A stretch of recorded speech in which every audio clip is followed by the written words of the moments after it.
Hi students, welcome to online classes of Karan convent children's academy.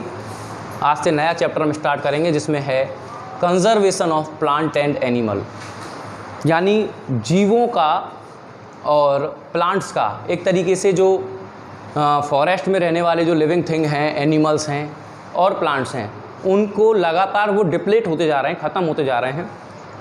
उनको कैसे conserve करें, कैसे बचाएं, कैसे संरक्षित करें, उसी के बारे में इस चैप्टर में बताया गया है।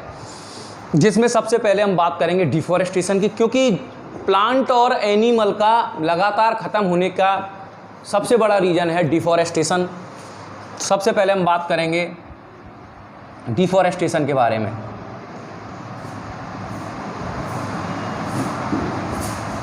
डिफॉरेस्टेशन को हिंदी में कहते हैं वनोन्मूलन।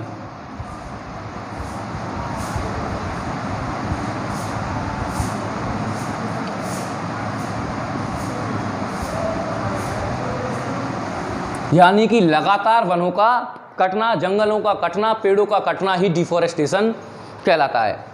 तो इसकी अगर डेफिनेशन की बात करूं मैं तो वो रहेगी कटिंग डाउन ऑफ ट्री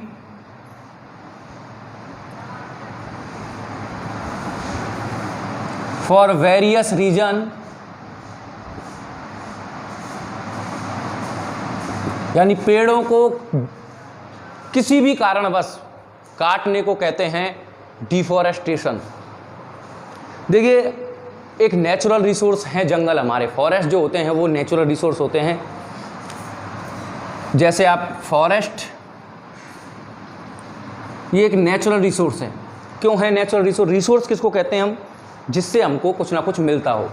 जबकि जंगलों से तो हमको बहुत कुछ मिलता है, लकड़ी मिलती हैं, मेडिसिन्स मिलती हैं, बहुत सारी चीज़ें और भी मिलती, फ्रूट्स मिलते हैं, वेजिटेबल्स मिलती हैं, टिम्बर मिलता है, और भी बहुत सारी ऐसी चीज़ें हैं जो हमको फॉरेस्ट से मिलती हैं। इसीलिए इसको हम नेचुरल रिसोर्स कहते हैं। अब देखिए, फॉरेस्ट को काटने के पीछे, कट करने के पीछे रीज़न हैं बहुत सारे। क्या क्या है? अब देखिए, मेन तो है पॉपुलेशन। क्या है? पॉपुलेशन। पॉपुलेशन लगातार इंक्रीज़ हो रही है। अब लगातार बढ़ेगी तो डिमांड भी बढ़ेगी। कई चीज़ों की जो डेली रूटीन की चीज़ें हैं उनकी डिमांड बढ़ेगी, लकड़ी की डिमांड बढ़ेगी, घरों की डिमांड बढ़ेगी, डैम बनाने पड़ेंगे, नए रोड बनाने पड़ेंगे, रेलवे स्टेशन और रेलवे लाइन बनानी पड़ेगी। इन सब चीज़ों में अगर आप डैम बना रहे हैं, नई इंडस्ट्री खोलनी पड़ेंगी। अगर आदमी ज़्यादा होंगे तो इंडस्ट्रीज़ भी नई खोलनी पड़ेंगी, घर भी नए बनाने पड़ेंगे, जिसमें क्या है, जंगलों को काटा जा रहा है। अगर इस पे कंट्रोल कर लिया जाए तो डिफॉरेस्टेशन को रोका जा सकता है।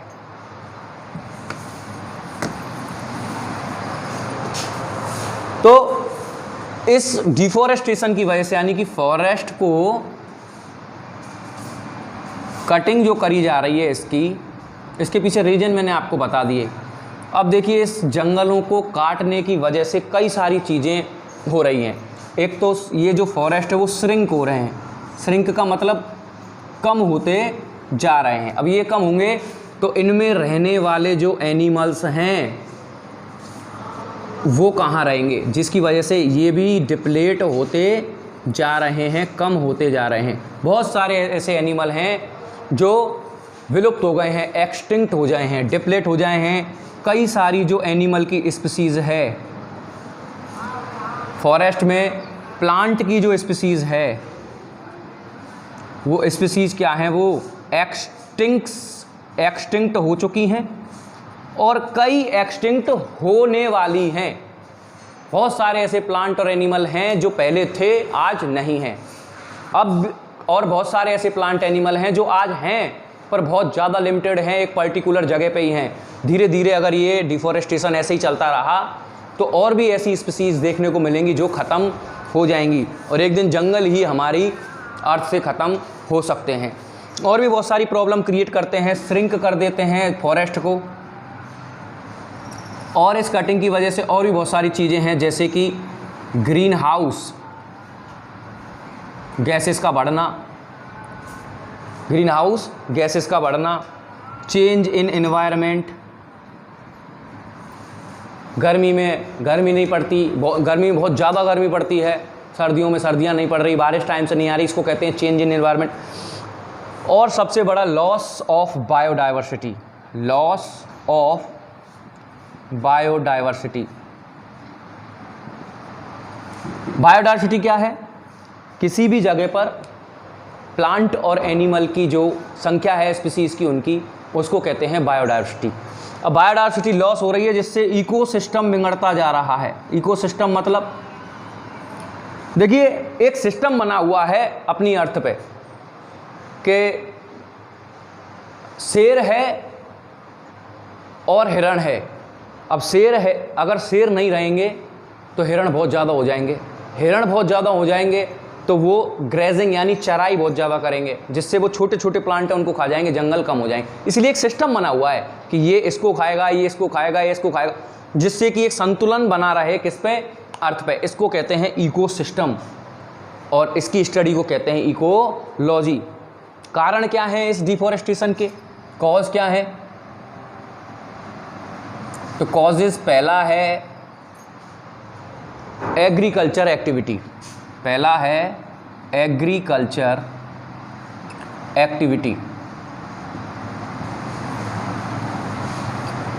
देखिए वही बात, पॉपुलेशन बढ़ रही है, पॉपुलेशन बढ़ रही है तो फूड की डिमांड बढ़ रही है, खेत कम है तो क्या किया जा रहा है? जंगलों को काटा जा रहा है, नए खेत बनाए जा रहे हैं एक्स्ट्रा प्रोडक्शन के लिए, और इसी तरीके से चलता रहा तो एक दिन जंगल जो है वो ख़त्म हो जाएंगे। पहला है एग्रीकल्चर एक्टिविटी। दूसरा है लॉगिंग यानी कटाई।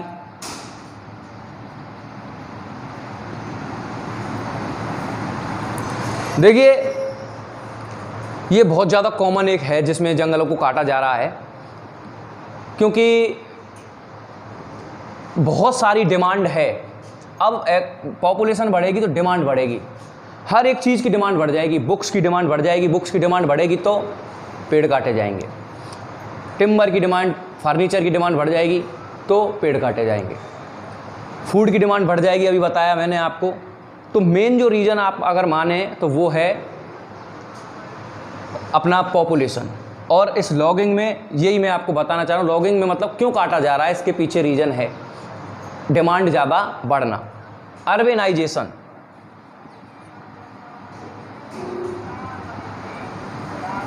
शहरीकरण, शहरीकरण का मतलब ये नहीं शहर का बढ़ना। देखिए अब पॉपुलेशन बढ़ेगी तो पॉपुलेशन बढ़ेगी तो रोड भी ज़्यादा बनेंगे, वही बात है, रेलवे स्टेशन ज़्यादा बनेंगे, ये सारी चीज़ें ज़्यादा बनेंगी, जिसमें जंगलों को क्या होगा? काटा जाएगा। शहरों का विस्तार बढ़ता जा रहा है, शहरों का विस्तार यानी कि पहले छोटी सी जगह पर रहते थे, बढ़ते जा रहे हैं। बढ़ेंगे कहाँ?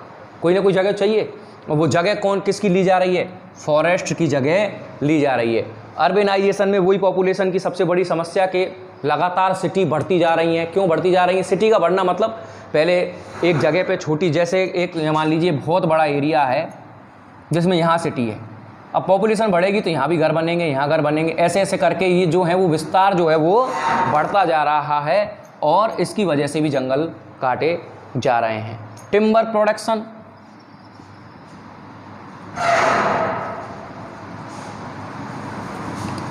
ये अभी मैंने बता ही दिया आपको कि लगातार पॉपुलेशन बढ़ेगी तो फिर लकड़ी की डिमांड बढ़ेगी, फर्नीचर की डिमांड बढ़ेगी, टिम्बर की डिमांड बढ़ेगी। टिम्बर यानी इमारती लकड़ी, यानी ऐसी लकड़ी जिससे फर्नीचर बनाया जाता हो।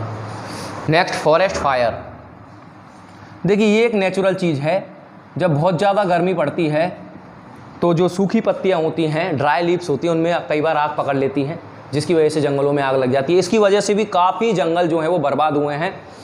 कई बार ये मैन मेड भी होता है कि कई बार घूमने गए तो वहाँ पे आग वाग जलाई, आग जला के वहाँ से सुबह निकल लिए, वो आग जली रह जाती है, धीरे धीरे वो बढ़ जाती है और जंगल में आग लग जाती है। तो ये कुछ रीज़न थे जो डिफॉरेस्टेशन के रीज़न थे। अब इसके आगे के बात करेंगे कंसिक्वेंस ऑफ डिफॉरेस्टेशन, यानी कि क्या दुष्प्रभाव, क्या बैड इफ़ेक्ट होंगे इस डिफॉरेस्टेशन के, क्या बैड इफेक्ट है। बहुत सारे बैड इफेक्ट है जिनके बारे में बात करेंगे कल। आज के इतना ही, थैंक यू वेरी मच।